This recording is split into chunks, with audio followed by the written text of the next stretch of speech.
Bonjour à tous, même pour cette première édition du prix de la donnée par l'association Dataring. Alors qu'est-ce que c'est que cette association dont vous avez entendu parler? Nous défendons les cultures et les libertés numériques. Alors c'est peut-être un gros mot à l'heure, on va dire, du tout data, de la datification de l'économie, du tout digital, de la marche forcée, mais c'est peut-être aussi un réalisme et une forme de pragmatisme autour d'une simple notion: reprendre le contrôle de nos vies, retrouver une respiration et puis peut-être un peu de bon sens. Alors ce projet est né à l'occasion du premier confinement. C'est un travail collectif, c'est une volonté collective autour de notions assez simples. Comment sensibiliser notre belle jeunesse aux enjeux de la data économique? Comment leur offrir aujourd'hui des perspectives lorsqu'ils se sont retrouvés enfermés entre quatre murs? Premier confinement, deuxième confinement, crise sanitaire, crise économique, et puis aujourd'hui le rebond de notre économie dont ils doivent et veulent faire partie. Alors ce prix, il se décline en deux sujets assez audacieux.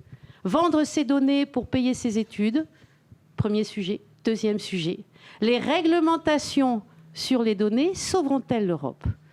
Alors ce n'est pas le projet de France Charruyer, c'est le projet des jeunes qui nous ont fait confiance pour avancer, qui nous ont fait confiance aussi en portant avec nous ces ambitions. Et je tiens à remercier très chaleureusement Marc Schulzmann, qui a été un des artisans avec moi de ce projet autour de la data économie, mais autour surtout de l'individu. Alors on va tous essayer de reprendre le contrôle, de retrouver un peu de respiration. Et Marc, je vais te laisser en parler même mieux que moi. Merci beaucoup. Merci beaucoup, France. Bonjour à tous. Alors là, je suis là en tant que représentant de la région Occitanie. Malheureusement, Carole Delga ne peut pas être là. Du coup, j'ai la lourde charge de la représenter. Le projet de Dataring, pour moi, c'est un projet qui est très intéressant, bien sûr. Bon, de toute façon, si on est là pour remettre en prix, on va forcément trouver le projet intéressant. On va en remettre deux, pardon. Mais la question de la souveraineté de la donnée, la question de la capacité d'un individu à être décisionnaire de ses données, d'en être soit propriétaire, soit à minima responsable, c'est une question qui est en réalité essentielle. Et elle est en réalité essentielle parce que c'est la grande question qui est niée par nos outils numériques. Les outils numériques, quels qu'ils soient, nous maintiennent dans une situation de, on va dire, on est dans une sorte de chamallow géant où tout est facile, tout est interactif, tout est beau, tout est simple. Et à aucun moment, on est en capacité de comprendre qu'on est en train de délivrer une donnée. Je vais vous raconter un peu une anecdote personnelle. J'ai une nièce qui a 2 ans et qui parle à Siri toute la journée. Elle a compris qu'en disant « dis Siri », elle peut demander des choses. Donc, dis Siri, allume la lumière, dis Siri, allume le chauffage. Elle a compris aussi que ça pouvait contrôler le chauffage. Et en fait, elle n'a aucune idée qu'elle est en train de délivrer à Apple le planning de ses parents. Qu'Apple a donc la connaissance de savoir quand est-ce que ma nièce est à la maison, et donc par opposition, en effet miroir, Apple sait quand ses parents sont là, quand ils ne sont pas là, lesquels sont là, lesquels ne sont pas là, enfin lequel est là, lequel n'est pas là plutôt, tous les éléments, est-ce qu'il y en a un qui est malade, est-ce qu'il y en a un qui n'est pas malade, et ainsi de suite. Tout ça avec un simple capteur déclenché par un enfant de 2 ans. Donc imaginons un seul instant que ma nièce, dans quelques années, se retrouve avec un smartphone. Elle sera née dans un environnement numérique, elle n'aura aucune idée de toutes les données qu'elle est en train de fournir à Apple, et Apple, en échange de ces données, la maintiendra dans un cocon qui sera encore plus renforcé. Et le problème, c'est qu'aujourd'hui, il n'y a pas, à part dans des éléments comme les prix que nous allons remettre, il n'y a pas de prise de conscience de ces éléments-là. Finalement, on a l'impression que c'est un combat asymétrique, et c'est même un combat perdu d'avance, puisqu'à aucun moment on se pose la question de la souveraineté de nos données. Et même pour être tout à fait honnête, dès qu'on pose la question aux gens dans les dîners en ville, on a l'impression d'être plutôt un empêcheur de tourner en rond, voire un juriste, que quelqu'un qu'on a envie d'écouter. Plus personne ne se pose cette question.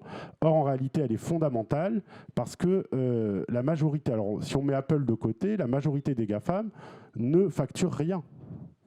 Leur business model, c'est le prix de nos données qui leur permettent d'être cotés en bourse. Dont la gratuité nous transforme en produit. Dont la gratuité, effectivement, nous transforme en produit. Donc en fait, c'est toujours la même problématique. Tous les montants avancent ensemble, mais tous n'ont pas le même prix. Donc c'est un enjeu de souveraineté, c'est un enjeu aussi de compétitivité des territoires, parce qu'il ne s'agit pas d'être naïf, d'être arc-bouté autour de protections qui sont obsolètes, à l'heure où aujourd'hui, face aux friandises qui nous sont tendues par les GAFAM, eh bien, nous sommes tous en état de servilité volontaire. Il y a eu des tests qui ont été faits où beaucoup étaient prêts à vendre l'intégralité de leurs données, du contenu de leur smartphone, photos, etc., rendez-vous avec leurs petites amies, pour simplement bénéficier d'une tasse à thé. Donc, aujourd'hui, cette servilité volontaire dans laquelle nous sommes, le chamallow de la data, par confort, où on nous tend les choses et puis on y cède, c'est ça.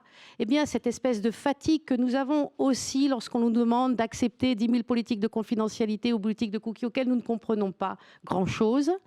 Quand on sait également qu'il faut 76 jours en moyenne pour lire toutes ces fameuses politiques de confidentialité que nous, en tant qu'avocats, on s'acharne à essayer d'essayer de les rendre lisibles déjà, eh bien, cette fatigue-là que l'on a, eh bien, on doit essayer, nous, de trouver des solutions. Eh bien, ça va commencer par sensibiliser la jeunesse. Ça va commencer aussi par une petite réflexion, c'est où est-ce qu'on va placer le curseur entre liberté, usage et protection. Compétitivité des territoires, fluidité de la data qui est nécessaire dans une économie de la data, et puis nos valeurs européennes.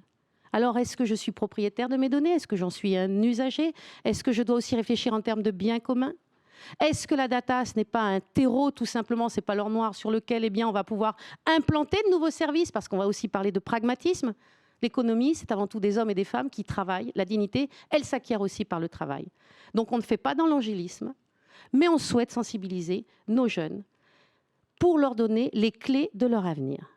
Alors, pour le prix de la data, on a beaucoup travaillé, beaucoup lu et on s'est régalé parce que vous nous avez fait plaisir. Tous ceux qui ont participé, vraiment, bravo. Ça a été magnifique. Encore ce matin, au cabinet, on a eu des échanges en disant « celui-ci, ah non, je veux celle-là. Oh, tu as vu ce qu'il a écrit ?» Franchement, mais quel plaisir pour nous. Ben, vous y êtes. Déjà, rien que de candidater, mais c'est faire l'honneur, finalement, d'un réveil.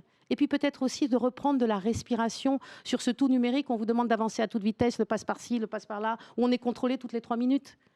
Peut-être qu'on va aussi lâcher prise et rentrer dans ce monde de la nuance. Tout n'est pas blanc ou noir, pour, contre les données, pour, contre les entreprises. Non. Retrouver un peu de recul et de respiration, s'intéresser au sujet de demain et s'intéresser surtout à la place de l'individu, aux valeurs que nous défendons, dans une Europe aujourd'hui qui est grignotée par les appétits de très grands. La souveraineté numérique, c'est aussi la souveraineté individuelle, c'est aussi celle des États. Pas de travail, pas de dignité, pas de protection des données. Est-ce que l'État va tout contrôler? Est-ce que l'entreprise va tout contrôler? Est-ce qu'on ne doit pas retrouver notre voie? C'est un peu tout cela. Et on n'a pas toutes les réponses. Et c'est notre jeunesse qui va participer aussi au combat de demain. La Terre ne nous appartient pas. Nous l'empruntons à nos enfants, c'est ce que disait Saint-Exupéry. Ça ne vaut pas que pour le climat. Et je le répète à chaque fois. On sait nous dire qu'il nous faut un environnement propre et responsable, mais il faut aussi des données propres, à l'instar des énergies propres. Alors, pour ce premier prix de la donnée, première édition 2021, merci à tous de nous avoir écoutés. Eh bien, je tiens à féliciter le premier prix. Annonce-la. Alors, le premier prix de la donnée 2021 est attribué à Ferreira Laïssa. Est-ce qu'elle peut venir?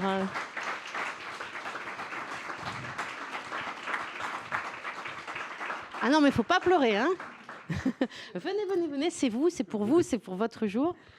Alors, pourquoi vous avez candidaté? Mais oui, vous enlevez votre masque, respirez. On est tous en hypoxie. Respirez, retrouvez de la liberté. On est bienveillants autour de vous. Bien, merci énormément.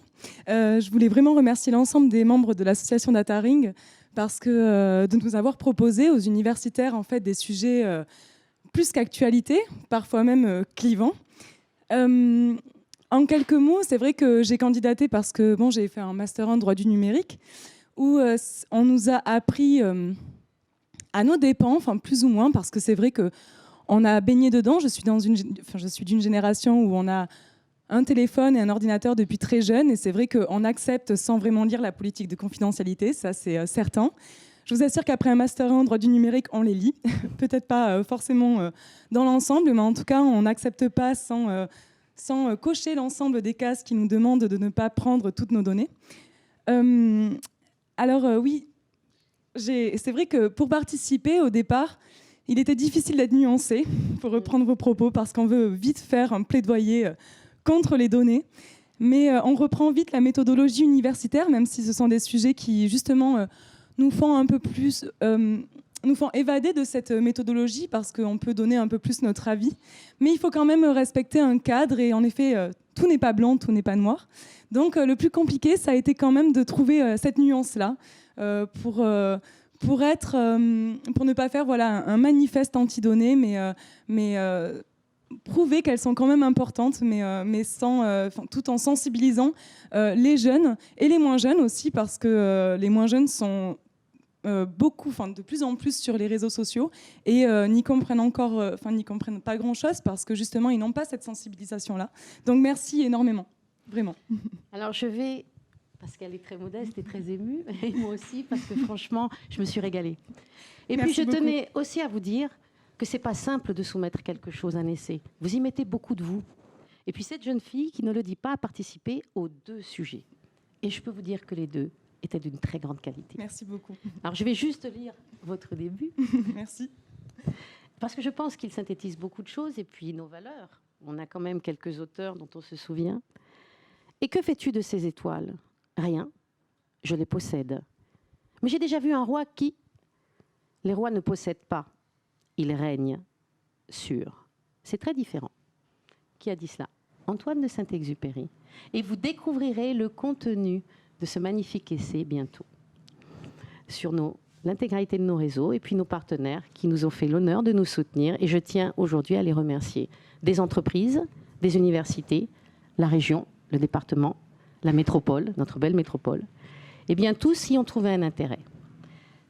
Alors, nous allons maintenant annoncer le 2e prix sur le sujet « Les réglementations sur les données sauveront-elles l'Europe ?» Il n'y a pas que des sous-marins. Eh oui, c'est vrai, c'est vrai. Mais elle va être applaudie encore une fois. Vous allez le voir tout à l'heure. Donc, les réglementations sur les données sauveront-elles l'Europe ? C'est provocateur. Digital Service Act, gouvernance, loi, le pacte, tout ce qu'on nous annonce sur la gouvernance des données, notre histoire de sous-marins. Vous entendez parler de souveraineté à tout bout de champ. Vous avez vu que les administrations aujourd'hui ne vont plus utiliser ou n'utiliseront plus la suite Office 365. Marc, qu'est-ce que tu peux nous dire sur la question ? Alors, non, au débeauté, je vais vous raconter une histoire. Une histoire qui commence dans les années 2000. On est en Chine et il commence plutôt dans les années 2005-2006. On est en Chine et il y a des startups, notamment une petite startup à l'époque qui est vraiment une toute petite startup qui s'appelle Alibaba, qui cherche un moyen de paiement. Un moyen de paiement en ligne. Donc ils vont voir Visa. Visa leur dit non, désolé, nous on a des règles de compliance, on a des règles de droit bancaire qui font qu'on a une interdiction de vous fournir des microtransactions, c'est-à-dire des transactions pour 1 euro ou moins. Ils vont voir Mastercard et Mastercard répondent la même chose que Visa, réponse purement juridique de nos règles nous interdisent de. Alibaba, qu'est-ce qu'ils font ? Ils perdent pas espoir, ils abandonnent pas le projet. Ils montent une toute petite truc qui s'appelle WeChat. Enfin, ils récupèrent un chat qui s'appelle WeChat et ils autorisent WeChat à faire des transactions financières, des micro-paiements sur leur site internet. WeChat va se développer. WeChat va phagocyter l'écosystème financier chinois. C'est bien qu'aujourd'hui, quand vous êtes en Chine, vous pouvez acheter une voiture sur WeChat, tout comme votre plat de sushi que vous faites livrer ou votre pizza que vous faites livrer sans aucun problème. Et aujourd'hui, WeChat, juste la partie financière de WeChat, c'est 10 fois la valorisation de Visa et Mastercard. Ça veut dire quoi? Ça veut dire qu'à cause, à cause de règles juridiques qui étaient mal construites, ou du moins qui étaient construites pour une autre époque que la nôtre, eh bien Visa et Mastercard sont passés strictement à côté du premier marché économique mondial, à savoir la Chine. Et donc, si je vous raconte cette petite anecdote, c'est pas pour blâmer Visa ou Mastercard, parce que ce choix-là, ce choix juridique, finalement, quand les règles sont mal conçues, toutes nos entreprises les font tous les jours. Et la question qui a été posée par l'association Dataring, finalement, c'est celle-là. C'est celle de savoir si, à force d'avoir des réglementations qui sont construites, des réglementations trop touffues ou qui sont construites pour des mauvais objectifs, on n'est pas en train de, littéralement, tuer l'économie. Et je vais juste prendre un exemple polémique, mais tout le monde a entendu parler du RGPD. Le RGPD, donc, c'est le Règlement général de la protection des données qui permet à chaque individu de bénéficier de droits sur ses données personnelles. Mais le RGPD est en partie en train, actuellement, de tuer, ou du moins de fortement abîmer, la recherche fondamentale en matière d'IA en Europe, puisque pour faire de l'IA, vous le savez, il faut des grands jeux de données. Et ces grands jeux de données aujourd'hui, alors on a des solutions innovantes, les tiers certifiés, et je remercie la présence d'Equitia, qui travaillent sur ces logiques-là, mais ces solutions, elles sont encore innovantes, elles ne sont pas diffusées à l'ensemble de l'écosystème, et aujourd'hui, on est en train de perdre la bataille de l'IA, on a perdu la bataille du stockage, de ce qu'on appelle le cloud, il y a environ 5 ans, parce qu'on a des règles qui ont été conçues dans d'autres périodes ou qui poursuivent d'autres objectifs et qui ne sont plus en adéquation avec le monde économique et dans le monde avec lequel on vit. Donc c'est pour ça que le sujet, j'en termine juste, c'est pour ça que le sujet était étonnamment d'actualité et restera malheureusement d'actualité encore longtemps en Europe. Mais Marc, rassure-toi, nous ne manquerons pas de sujets d'actualité. Et s'agissant de la réglementation sur la protection des données, il ne s'agit pas d'enterrer le RGPD. Le RGPD, c'est une aventure unique en Europe et qui a fait l'objet, par voie de capillarité, d'une copie quasiment servile. La dernière remonte aux Chinois, bon, avec une lecture très, très particulière, à la chinoise, bien sûr, puisque l'État contrôle tout. Mais ce n'est pas inintéressant de voir que, y compris les États-Unis, toutes les législations autour de nous commencent à s'en emparer. Donc, le soldat RGPD, on ne va pas le tuer. En revanche, ce qu'on est en train de dire, c'est que le droit est une arme politique et qu'il ne s'agit pas de se laisser enfermer eh bien, dans une contrainte réglementaire en millefeuille à laquelle plus personne ne comprend rien. Et les Anglais viennent de tirer les premiers sur le RGPD il y a de cela pas moins d'une semaine pour dire le RGPD à l'européenne, on n'en veut plus. Nous allons avoir une réglementation beaucoup plus flexible parce que dans la compétitivité des territoires qui fait rage aujourd'hui, dans la bataille à laquelle se livrent des grands opérateurs, l'Europe doit trouver sa place. Les Anglais vont la trouver. Nous devons également la trouver en ayant davantage de flexibilité, mais en respectant nos valeurs. Donc entre le droit et la contrainte réglementaire et les sanctions à laquelle peu de personnes comprennent, et puis surtout qui expose davantage nos petites PME que les gros opérateurs, parce que ça fait sourire pour un GAFAM, même une amende à 50 millions, etc. Mais c'est un pourboire. En revanche, pour une petite entreprise, d'avoir, comme pour la malheureuse société Sergic ou d'autres, quoi qu'elles aient fait, 400 000, 1 million, 300 000, eh bien c'est dévastateur pour des modèles économiques. Donc est-ce que le RGPD n'est pas en train de manquer sa cible? C'était l'objet aussi du premier colloque au Sénat que nous avions eu pour notre première édition en 2017 de façon très provocatrice, enfin 2018 de façon très provocatrice. Nous avions continué sur les données de santé en disant au Sénat, en interpellant les opérateurs publics et privés pour dire aidez-nous, cette réglementation, dans son principe, elle est belle, dans son application, elle risque de se retrouver contre-productive. Et aujourd'hui, on est confronté à un millefeuille de réglementation qui devient très compliqué pour la PME, pour les entreprises, et à laquelle les directions opérationnelles aujourd'hui sont en train de nous dire attention, l'analyse par les RICS, elle est aussi valable que d'autres, et on a besoin de clés pour faire tourner le camion, mais pas simplement d'avoir des textes où il faut une armada de DPO ou d'avocats pour essayer d'en sortir quelque chose. Il ne s'agit pas d'éliminer les petits, on a besoin de flexibilité, d'agilité, et nos entreprises, quelle que soit leur taille, ont leur carte à jouer. Donc oui, on a l'audace d'interroger, d'interpeller les acteurs économiques pour leur dire on est là, on va trouver des solutions. Et ce que dit Marc est très vrai, la réglementation, oui, il en faut, parce que ce sont nos valeurs européennes, mais il faut la bonne et il faut l'adapter en permanence. Le droit, c'est une arme politique comme une autre, mais ce n'est pas la seule. Il faut une volonté politique. Et donc, nous allons récompenser le deuxième prix, parce que le deuxième prix, il est courageux aussi. David Lovato, qui a, je ne sais pas s'il est présent, qui a très bien répondu à cette question avec beaucoup de nuances, un talent certain pour l'écriture, et puis surtout qui nous explique dans son essai qu'on va quand même garder des hauts standards de privacy. Parce qu'il y a un mindset autour de la protection des données, mais qu'on va aussi essayer de faciliter le business. Mais pas que le business n'importe comment, avec un business propre. Et je pense qu'il y a une vraie tendance là-dessus, autour de ces enjeux de bien commun. Donc David, je ne le vois pas, peut-être qu'il n'a pas réussi à franchir, comme moi tout à l'heure, c'est la raison de mon retard aussi, hein, la barrière de la mêlée numérique, Nicolas Vitry. Mais je lui remettrai moi-même son prix tout à l'heure. Et puis, nous avons eu aussi un petit coup de cœur pour un essai qui est arrivé un peu la dernière minute hier soir, et qui est un essai, le premier qui s'est livré un peu de prospective. Nous allons le récompenser d'un prix spécial du jury qui s'appelle Kamel Haji, qui s'est livré à une prospective pour l'avenir. Vous le découvrirez bientôt et je voulais surtout tous vous remercier. Je souhaiterais qu'on applaudisse à nouveau Laïssa. Merci encore.